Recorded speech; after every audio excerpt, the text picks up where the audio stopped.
孙悟空，你怎么不唱歌了呢？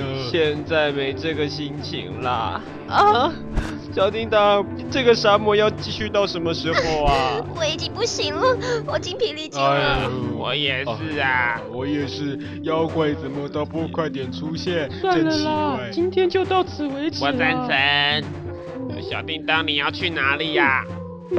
这种地方怎么可以睡觉？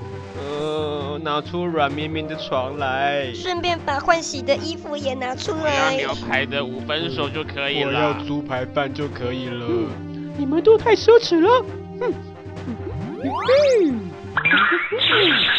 露营帐篷，太好了，太好了！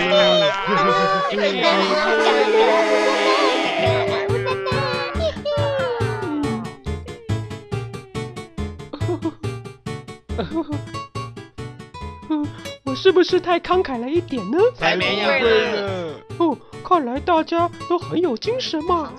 没有这边，那边，那就是我了，也要抢，好棒啊！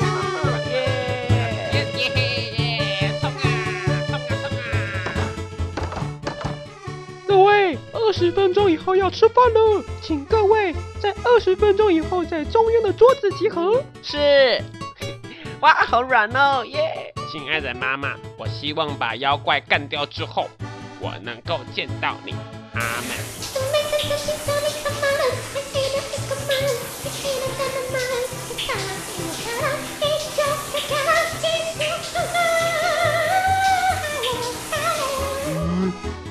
只有这样的睡衣真吃不消，将就点穿吧。这怎么穿嘛？开始吃喽！嘿嘿，猪排饭，味道怎么样？开动了！哦，好好吃哦！味道真不错。谢谢你呀，小叮当。